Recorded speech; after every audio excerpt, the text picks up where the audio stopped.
عدالت کا ایک فیصلہ لے کر وارنٹ لے کر سرو کرنے کے لیے تو وہ ہیومن شیلڈ اپنے سامنے کھڑی کر لے. یعنی لوگوں کے بچوں کو تو یہ کہیں کہ جاؤ گرفتاریاں دو اور جیل بھر دو، اور اپنے لیے یہ کہیں کہ لوگوں کے بچوں آؤ مجھے بچاؤ، میرے سامنے کھڑے ہو جاؤ. اور میرے سامنے کیوں کھڑے ہو جاؤ؟ کیونکہ عدالت کے حکم کو پورا میں نہیں ہونے دوں گا. جس چیز کو آپ جاگیردارانہ نظام کہتے ہیں وہ کیا ہوتی ہے؟ جس کو آپ ایکسپلائٹیشن کا نظام کہتے ہیں وہ کیا ہوتا ہے؟ وہ یہ ہوتا ہے کہ ملک کا قانون تو ہے اور ملک کا قانون لاگو بھی ہے، لیکن لاگو صرف غریب پہ ہے. جاگیردار کا بچہ اگر کوئی جرم کرے، یا جاگیردار اگر کوئی جرم خود کرے، یا سرمایہ دار اگر کوئی جرم کرے، تو وہ ملک کا قانون جس میں ہر چھوٹا چھوٹا آدمی جو کہیں چھوٹی چوری کرتا ہے، کسی مجبوری سے کرتا ہے، غلط کرتا ہے، غیر قانونی کام کرتا ہے، جیل جاتا ہے، سزا بھگتتا ہے، پھر واپس آتا ہے، وہ قانون ہم پہ لاگو نہیں. اگر عدالت چاہے تو نواز شریف کو اس بات پہ کہ اس نے اپنے بیٹے کی کمپنی سے تنخواہ نہیں لی، اس بات پہ نہیں کہ اپنے بیٹے کی کمپنی سے تنخواہ لی ہے، اس بات پہ کہ تمہارے بیٹے کی ایک کمپنی تھی اور اس کا مان رکھنے کے لیے تم اس کے بورڈ کے ممبر بن گئے تھے، بورڈ ممبر کے طور پہ تم اس سے تنخواہ لے سکتے تھے، اگرچہ تم نے نہیں لی، لیکن کیونکہ لے سکتے تھے تو ہتکڑیاں ڈال کے اس کو لے جاؤ اور اس کو کہو کہ ساری زندگی کے لیے تم ڈسکوالیفائیڈ ہو، اس ملک کے وزیر نہیں بن سکتے، پارٹی کے سربراہ نہیں بن سکتے. ایک طرف تو یہ بات ہے، ایک طرف تو یہ ہے ریاست مدینہ، اور دوسری ریاست مدینہ ہے جہاں پہ ملک ریاض صاحب کو $250 ملین کا آپ تحفہ دیتے ہیں اور کابینہ میں بیٹھ کے کابینہ کے فیصلے کے ذریعے ایک شخص کو پروٹیکشن دیتے ہیں. $250 ملین وہ جو سرکاری خزانے میں آنے تھے، جس سے ہسپتال چلنے تھے، جس سے اسکول چلنے تھے، جس سے یتیم خانے بننے تھے، وہ پیسے آپ نے اٹھا کے ایک فرد واحد کو دے دیے، بحریہ ٹاؤن کے ملک ریاض صاحب کو. اس عمل کو پورا کرنے کے لیے آپ نے اپنے ایڈوائزر کو یہاں سے بھیجا، مرزا صاحب کو، شہزاد اکبر کو، کہ وہ وہاں پہ جا کے سرکار پاکستان کے بہاف پہ ایک کانٹریکٹ کر کے آئے، سائن کر کے آئے کہ یہ جو پیسے جو ریاست پاکستان کے پکڑے گئے ہیں، جو اسٹیٹ بینک کے ذریعے ریاست کو ملنے ہیں، جس کے ذریعے غریب آدمی کا مداوع ہونا ہے، ہم یہ سائن کر کے کہتے ہیں کہ ملک ریاض صاحب کو دے دیے جائیں. چلیں یہ بھی مان لیا کو محبت کا رشتہ ہوگا، بعض دفعہ محبت میں نہ جانے انسان کیا کیا کرتا ہے، تو پھر اس سے یہ 450 کنال زمین کیوں لی اگر صرف محبت کا رشتہ تھا؟ ایک طرف اس کو $250 ملین کا فائدہ دیا، واپس آ کے اس فیصلے کے فوراً بعد اس سے 450 کنال یا 250 کنال زمین لے لی. اگر کوئی بھی شخص اس سرکار میں کسی کو $250 ملین نہیں، $2 ملین نہیں، $2 لاکھ کا فائدہ لے اور اس سے زمین لے لے تو آپ کیا کہیں گے؟ کیا کہیں گے آپ لوگ اور عوام کیا کہیں گے؟ کہ چور ہے. زمین لے لینا، پیسے لے لینا کو دو مختلف باتیں. تو ایک شخص تو بیٹے کی کمپنی سے پیسے نہ لینے پہ مجرم گردانا گیا، ہتکڑیاں لگائی گئیں، گھسیٹا گیا، اس کو ڈسکوالیفائی کیا گیا. اور دوسری طرف ایک شہزادہ ہے ریاست مدینہ میں جو کہتا ہے کہ اگر میں نے $250 ملین یتیموں کے، فقراء کے، غریب لوگوں کے، اپنے بچوں کے اسکولوں کے چرا کے کسی امیر آدمی کو دے دیا اور اس نے اگر مجھے تحفے میں 450 کنال زمین دے دی تو کیا حرج ہے؟ تو تحفہ قبول ہو، آپ پہ قانون لاگو نہیں ہوتا. اسی کو جاگیردارانہ، سرمایہ دارانہ نظام کہتے ہیں. یعنی ایک طرف تو کیا بات ہے کہ ایک باپ کے سامنے اس کی بیٹی کو رات کی تاریکی میں ہتکڑی لگا کے گھسیٹ کے لے لیا جائے، سامنے لا کے باپ کے، آپ سب کی بیٹیاں ہیں، آپ سب کی بیٹیاں ہیں. آپ کی جوان بیٹی کو رات کو 12 بجے 2 بجے آپ کی نظروں کے سامنے پہلے لایا جائے، نظروں کے سامنے، پھر ہتھکڑی لگائی جائے، پھر گھسیٹا جائے. کس بات پہ؟ کہ آپ کے وکیل نے ایک یادداشت لکھی تھی، ایک کانٹریکٹ لکھا تھا جس میں جو فونٹ استعمال ہوا تھا کیلیبری فونٹ، وہ اویلیبل تو تھا لیکن مائکروسافٹ کے پیکج میں نہیں تھا.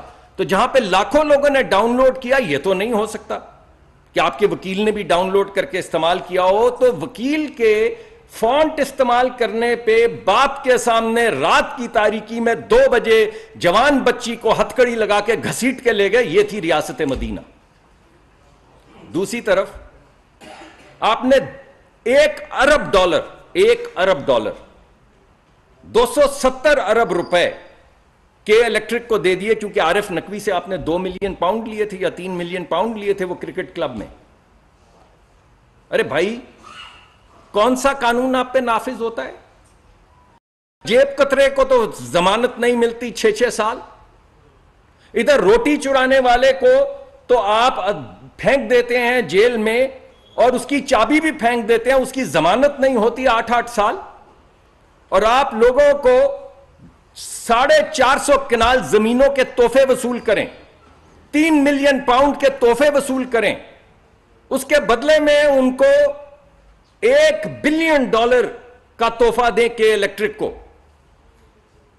اور $250 ملین کا تحفہ دیں ملک ریاض کو. مگر آپ انصاف، تحریک انصاف شفاف چلی، صاف چلی، شفاف چلی. کیا خوب صاف چلی بھائی، کیا خوب شفاف چلی، کمال ہے. اور آپ بچوں کو کیا کہہ رہے ہیں مجھے بتائیے؟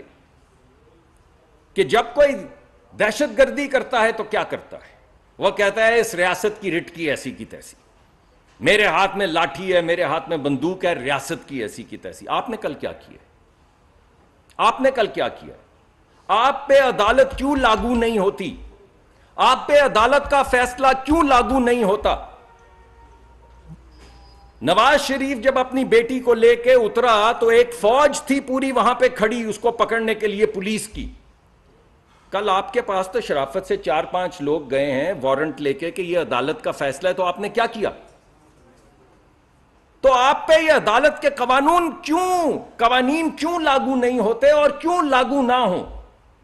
ابھی عدالت نے دوبارہ فیصلہ کیا ہے کہ وہ وارنٹ قائم ہے، تو دوبارہ پریس کانفرنس کریں جیسے کل کی تھی، 15-20 منٹ بعد دوبارہ کریں اور دھمکائیں جیسے کل دھمکایا تھا. کس کو ڈرا رہے تھے بھائی؟ جس بات کے اوپر اتنا ادھم مچایا آپ کو پتا ہے وہ بات کیا ہے؟ کس کو ڈرا رہے تھے؟ اس ادارے کو ڈرا رہے تھے جو 7 گنا بڑے ملک کے جہاز گرا دیتا ہے اگر وہ سرزمین کے پاس سے گزریں، اور وہ آپ سے ڈریں گے اور آپ ان کو دھمکائیں گے اور ان کو ڈرائیں گے. آپ نے لوگوں کی، بچوں کی شہادتیں نہیں دیکھی سرحدوں پہ، وہ آپ سے ڈر جائیں گے. اور آپ آ کے سامنے بیٹھ کے ٹیلی ویژن کی سکرین پہ ان کو ڈرائیں گے. اور ٹکرا کسے رہے ہیں؟ چلیں ڈرا کسے رہے ہیں وہ تو میں نے آپ کو بتا دیا کہ جو روز شہادتیں دیتے ہیں، جو فوج کے اندر داخل ہوتے ہیں شہادت دینے کے لیے، آپ انہیں ڈرا رہے ہیں. اور ٹکرا کسے رہے ہیں؟ چیف جسٹس کو آپ اپیل کر رہے ہیں کہ کس کو پکڑیں بھائی؟ جیسے پہلے آپ کا ایک مقدمہ تھا کہ اس کو نہیں لگاؤں گا، اس کو لگاؤں گا، اب آپ کہہ رہے ہیں اس کو ہٹاؤ، اور چیف جسٹس کو کہہ رہے ہیں کہ وہ ادارے کے کام میں، ایگزیکٹو کے کام میں انٹرفیئر کرے کیونکہ آپ کو کوئی پسند نہیں ہے. ڈرا کس کو رہے ہیں؟ ٹکرا کس کو رہے ہیں؟ اور اگر یہ ٹکراؤ ہو جائے تو ملک کا کیا بنے گا، معاشرے کا کیا بنے گا؟ اگر ادارے کے خلاف عدالتوں کو آپ اکسائیں اور عدالتیں کھڑی ہوں تو ملک کا کیا بنے گا؟ یہ وزیر اعظم ہیں پاکستان کے، مگر ہیں تو انہوں نے تو خط لکھوا دیا تھا کہ پاکستان کو کسی طرح سے دیوالیہ کر دو. کیا نام ہے میرے پرانے وزیر خزانہ ترین صاحب، وہ ذرا دوسرے وزرائے خزانہ کو کہو کہ پاکستان کے خلاف خط لکھیں یار، کہیں IMF نہ ہو جائے. تو جو پاکستان کو دیوالیہ کرنے کے لیے تیار بیٹھے ہیں ان کو اس میں کیا شرم بھائی؟ کہ اداروں کا ٹکراؤ ہو جائے، یا کوئی ڈرے یا ڈرائے، یا آپ لوگوں کے سامنے اس کی تکریم گھٹائیں، اور فائنلی اکسا کس کو رہے ہیں، ڈرا کس کو رہے ہیں، ٹکرا کس کو رہے ہیں، اور اکسا کس کو رہے ہیں؟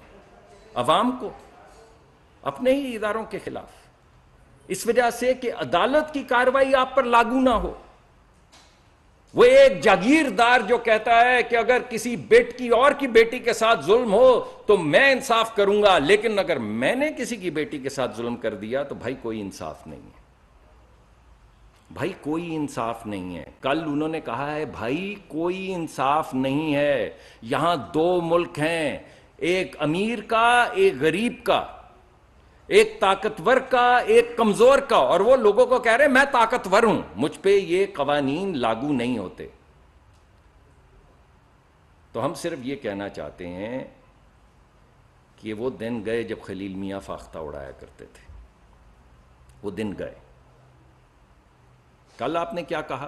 پہلے ڈرایا، پھر ٹکرایا، پھر اکسایا، پھر آخر میں کیا کہا؟ ہاتھ جوڑ کے کہ مجھ سے بات کر لو۔ کس سے بات کر لیں؟ کس کو کہہ رہے ہیں؟ ابھی 2 منٹ پہلے جسے ڈرا رہے تھے اس کو کہہ رہے ہیں ہاتھ جوڑ کے کہ مجھ سے بات کر لیں۔ کسے کہہ رہے ہیں کہ میں سب سے بات کرنے کو تیار؟ بھائی ہم سے بات کریں گے، ہمیں تو آپ این آر او کرتے تھے، آپ کہتے تھے میں ان سے ہاتھ نہیں ملاؤں گا، میں ان سے فلاں نہیں کروں گا۔ ہم تو تب بھی آپ کو کہتے تھے کہ آئیں بھائی ملک کی مفاد کو سامنے رکھیں۔ یہ کیا لیتے اوئے توئے کی سیاست کر رہے ہیں؟ لوگوں کے گھروں میں روٹی پوری نہیں پڑتی، لوگوں کے گھروں میں غربت ہے، آپ تشریف لائیں، آپ آئیے، آ کے بیٹھیں، ملکی معاملات پہ بات کریں۔ جب آپ بیٹھے آپ نے کبھی کہا این آر او؟ اب ہم کیا کہیں؟ جب ہم آپ کو کہتے ہیں کہ آ کے بات کریں تو وہ این آر او ہے، اور جب آپ ہاتھ جوڑ کے کہتے ہیں کہ خدا را مجھ سے بات کرو تو یہ کیا ہے؟ پولیس آپ کے گھر آ گئی، اس وجہ سے آپ کو یاد آ گئی۔ اب یہ این آر او تو نہیں ہے نا بھائی۔ این آر او تو وہ ہے جب ملکی مفاد میں معیشت کو آگے بڑھانے کے لیے چارٹر آف اکانومی کرنے کے لیے یہ کہا جائے کہ آئیں ملکی مفاد میں غریب کے حق میں بات کریں، وہ ہے این آر او۔ اور جب 4 پولیس کے افسران آ جائیں آپ کو وارنٹ دکھانے کے لیے، جو عدالت کا حکم ہے جس کی تعمیل آپ کو بڑھ کے کرنی چاہیے، تو وہ کیا ہے؟ اب جو ہاتھ جوڑ کے کہہ رہے ہیں مجھ سے بات کر لو، تو کسے کہہ رہے ہیں؟ ہمیں کہہ رہے ہیں آ جائیں، لیکن کہیں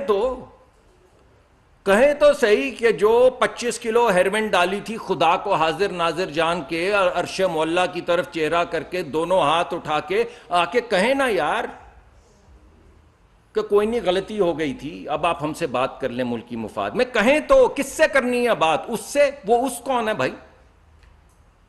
ایک ہی لہجے میں 1 سیکنڈ پہلے ڈرانے کی کوشش کرتے ہیں، پھر اکسانے کی کوشش کرتے ہیں، پھر ٹکرانے کی کوشش کرتے ہیں، پھر ہاتھ جوڑ کے کہتے ہیں مجھ سے بات کر لیں، اور کہتے ہیں یہ این آر او نہیں ہے۔ 4 پولیس والے باہر آئے مکان کے تو ہاتھ جوڑ دیے کہ مجھ سے خدا را بات کر لیں۔ تو آپ سے کیا بات کر لیں؟